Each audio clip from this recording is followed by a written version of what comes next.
Hey everybody, Zed Jones here. I know I haven't made a video in a while, but I decided to get back into it because I've been playing a lot of Overwatch lately, and there's a lot of good videos to make on it, so I figured I would make one on the new update.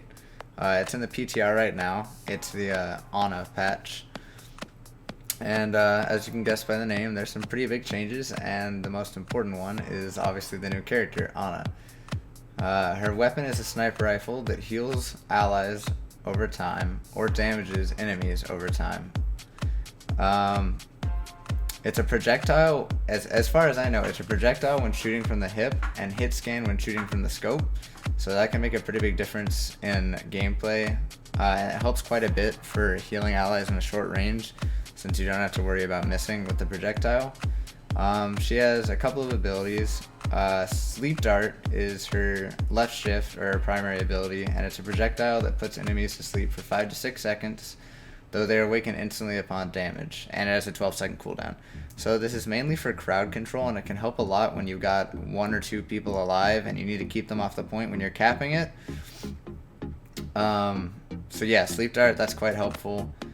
She has Biotic Grenade, which is an AoE bomb that deals damage to enemies and heals allies. Allies also briefly receive increased healing from all sources, while enemies cannot be healed for a few moments. So this greatly helps her healing abilities because it allows a character like Roadhog to pretty much heal all of his health with his self-healing, and she can focus on healing other teammates that don't have self-healing abilities. Also, this Biotic Grenade cannot be overridden by an enemy Ana's Biotic Grenade, so keep that in mind when playing. Her ultimate is Nano Boost, where she temporarily boosts one of her allies with faster movement speed, more damage, and more resistance to damage.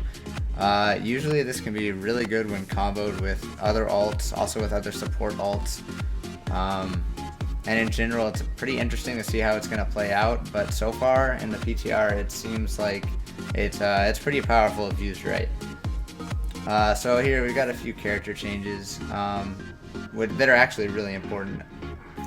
The main one is to D.Va, where her defense matrix is now changed to a right-click toggle instead of a cooldown.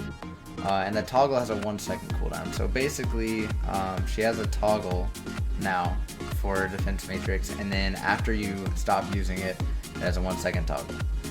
Or it has a 1-second cooldown, rather.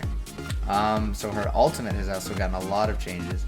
The cost has been reduced by 15%, and it no longer damages the player that activates it. The explosion time is also reduced from 4 to 3 seconds. And this really helps D.Va's ultimate because now she can worry about pursuing the people that are running away from it instead of also having to run away from it herself. And the explosion time reduction helps with the surprise of it, so people aren't as easily able to get away with it, and I've definitely noticed that in the PTR so far. Gotten a lot more kills with D.Va's ult and D.Va in general. So McCree also has, I wouldn't say it's a huge change, but his primary fire now deals full damage at a longer distance, but will deal less damage at extreme distances. So basically what this leads to is a decreased damage fall off for most combat, but if you're shooting someone like really far away, you're going to be dealing less damage. But for the most part, I've noticed that it basically makes him more viable as a longer range character as well as short range. So Mercy also had a few changes. Her damage boost has been increased from 30 to 50%, but it also no longer stacks with damage from other Mercy players. That said, it still stacks with damage increases from other players like Ana and other characters that boost damage. The ultimate cost has also been increased by 30%. Which I think is a change that a lot of people were wanting because it seems like her ultimate charges very quickly, and movement is no longer prevented upon activation, which definitely increases Mercy's mobility, and we're going to see a lot less of her dying as soon as she activates her ult. And also, because of the next change, which is her fly ability, Guardian Angel is reset instantly upon ultimate use, which will be very helpful for mobility. Zenyatta also got a few changes. His base shields have been increased by 50, and he now has a total health of 200. So, just like Zarya, the shields are really useful. He now has 50 health and 150 shields. So that definitely helps with his survivability, it makes him a little less squishy. His projectile speed of his orbs has also been increased from 30 to 120. So that's going to help with damage boosts from his Discord orb.